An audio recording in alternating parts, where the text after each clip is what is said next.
When does it make sense to trust your gut feel in investing? Hi, my name is Gary Mishuras. I'm the managing partner and chief investment officer at Silver Ring Value Partners.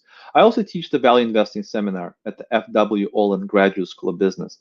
So, gut feel, right? We're not supposed to do that in investing. We're supposed to be rational, thinking humans and, calculate things and weigh different alternatives and, be completely rational, right? And I think that's mostly right. And I think that the way you do use or don't use gut feel is important because I think there is a little bit of room for gut feel, but in a very specific way. And I'll tell you how. So basically, think about it this way, right? If you're very inexperienced and you're starting out, I think you should definitely rely on your gut feel, pretty much not at all. Because your gut feel is going to be that pool between fear and greed that almost all of us have. That's your gut feel. Like when you're going to be excited about something, it's because it's been going up and you want to get rich quick. And when you scared about something, it's because it's been going down. That's how most people are wired, and I think that's just human nature. And at least for most people. And I think when you don't have experience, I think you should be overly reliant on a more rigid framework that's perfect, as close to perfectly rational as it can be. Now, let's fast forward a little bit. Let's say you have a lot of experience. So I have 20 years of experience. I've invested across several market cycles. And so I've learned to kind of listen to my gut feel a little bit. Now, for those of you who know me, I'm a pretty rational value investor. I'm definitely very process oriented. So I use gut feel sparingly. But I'll give you two examples. One is from investing, and the other is from my hobby of bonsai, little trees in a pot that I enjoy. So in investing, let's say I'm doing my idea generation cycle. So I'm looking for new potential investments. And like if I'm finding something and I have to sit there and say, well, should here are the positives, here are the negatives, is it worth doing kind of a deeper dive on? The answer is no. The answer is no. When is it worth doing a deeper dive on?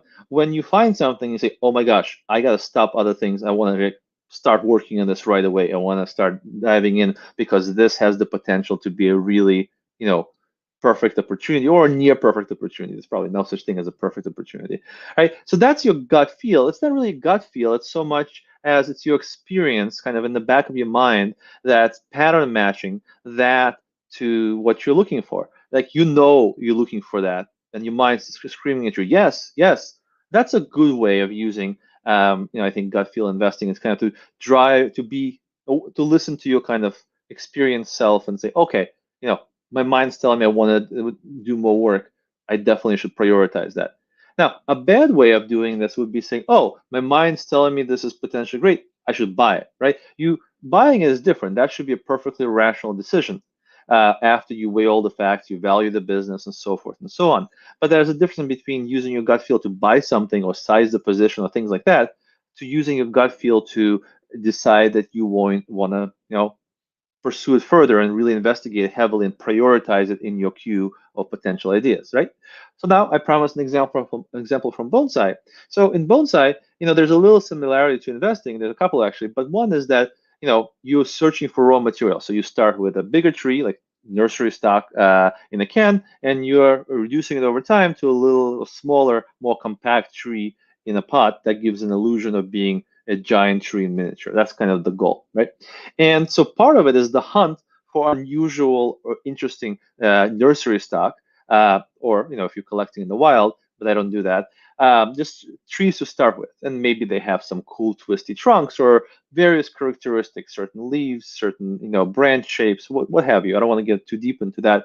But the point is, you're looking for outliers. Just like in investing, you're looking for really unusual setups where you are pretty likely to have an incredible candidate because there's a ton of work. It's not just paying $100 or $50 or whatever, or $200 for nursery stock. It's the time and effort and other resources you're going to spend over time working on it, and you only want to work on something that has the promise to be, particularly good. So what I found, and I've visited dozens of tree nurseries, and I've probably seen tens of thousands of trees, is like at this point, and I would say I'll classify myself as an advanced beginner, but several years in, I kind of know that if I'm sitting there saying, this tree's kind of interesting, here are the merits, should I get it? The answer is no. That's me kind of bargaining with myself for a tree that's maybe mediocre, maybe it's a little bit better than that, but I really shouldn't get it. The tree I should get, and I actually got one today, that's why it's on my mind, is when you find this tree and you have this urge to immediately put it in a giant shopping cart so no one else takes it. And that's your mind, again, that experiential self of yours saying, oh, I pattern matched it to what you want. This is it. You're not bargaining with yourself. Is it good? Is it not good? If you're asking if is it good, it's not good. It's good if you want to immediately protect it from someone else buying it. That's how you know you really want that tree. Anyway, so whether it's investing in bonsai or whatever, I think that once you get more experience and you have this mental database of patterns that your mind, maybe even without you being consciously aware, is able to recognize, I think it's important to listen to that a little bit and kind of feed that into your process.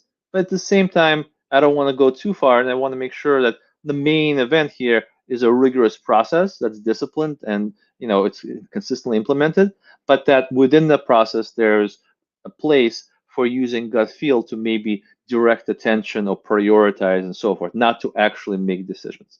Hopefully this has been helpful to you. If it has, please hit like, subscribe to the YouTube channel, and I will see you in the next video. Take care.